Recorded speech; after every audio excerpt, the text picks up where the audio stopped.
Good afternoon, everybody, and welcome to this afternoon's tasting. This afternoon we're tasting, none other than the Graham Beck Ultra Brut. Sam, you would like to elaborate a little bit on the Ultra Brut? Well, thank you for pouring me a glass. Yeah, you're right, actually, because generally we pop the cork whilst we're chatting, but this was just too difficult. I think Georgia wanted to have a sneak preview.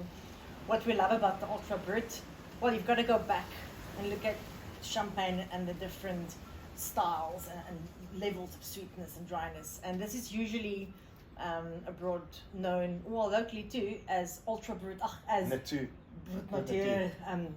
Zero. Which is less than 3 grams per litre of sugar. Yeah, so there's no dosage added to this wine, so it will always have less than 3 grams of sugar. I mean, a bit of sugar would be from the first fermentation. Sure. But yeah, this is a wine that's no sugar is added. And but during lockdown, people misunderstood the term zero, and I think a few people thought they could be, trading and selling wines that's got zero alcohol, but Not it's a bad idea. indeed not zero alcohol, it's zero sugar. But the beauty of this wine is that it's, although it's so bone dry, there's a lot of character packed into this wine, and we'll discuss it. Sure we will. But and the time it's spent on the lease, but just to quickly look at it, so you've got all the different... Yes, so from the Robertson estate, 100% Chardonnay. This is the 2016. Like you obviously mentioned, it's zero dosage. Limestone soils, which Peter Ferreira really thrives on with regards to a Chardonnay. And we both know that limestone soils, it's low pH, it's high acidity, and that's the perfect recipe for longevity. And this wine is pretty much made to go the long run. Yes. So you mentioned about the characteristics on the nose, and I'd like to, because I did smell already, I did smell the bouquet, and I've picked up something, but I want to see what are you getting, and I'll tell you why. I would like your opinion first on the nose of this wine. Okay. Because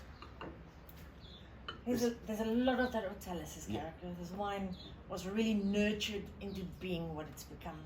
There's a lot of richness, fatness, but all of that is that time spent on lease. Correct. To let that yeast really metabolize and do its job to bring forth that almost like a lemon biscuit. Yeah, it is. It's got that lemon cream. meringue. Yeah. It's got quite a creaminess to it. Definitely lemon lime skin. And again, another factor that we always discuss is, do we swirl the glass of bubbles?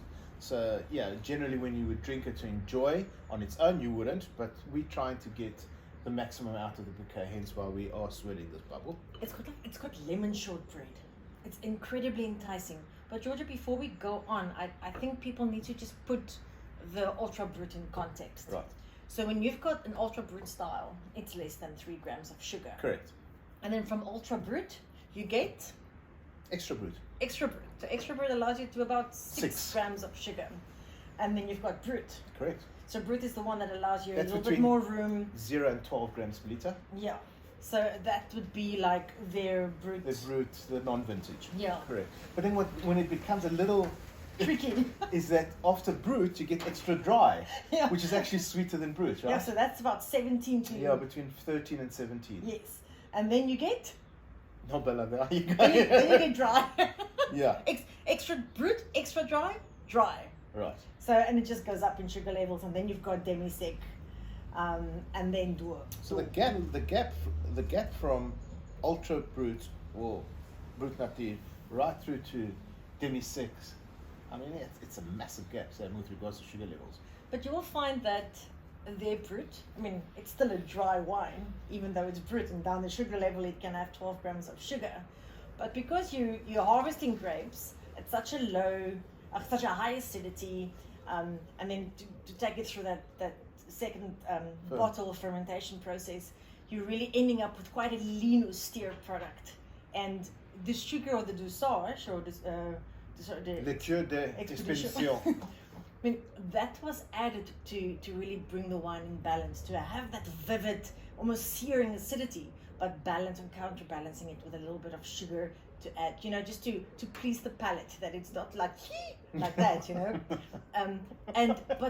But the magic of this wine is that even though it's so bone dry, all that time in bottle added, so you can drink this wine that's got all this fullness, and you don't have to feel guilty. Not at all. It's complex, but you said 100% right. So if you're on a diet, 0 dosage, 0 sugar, Enjoy. Nobody's Enjoy. on a diet.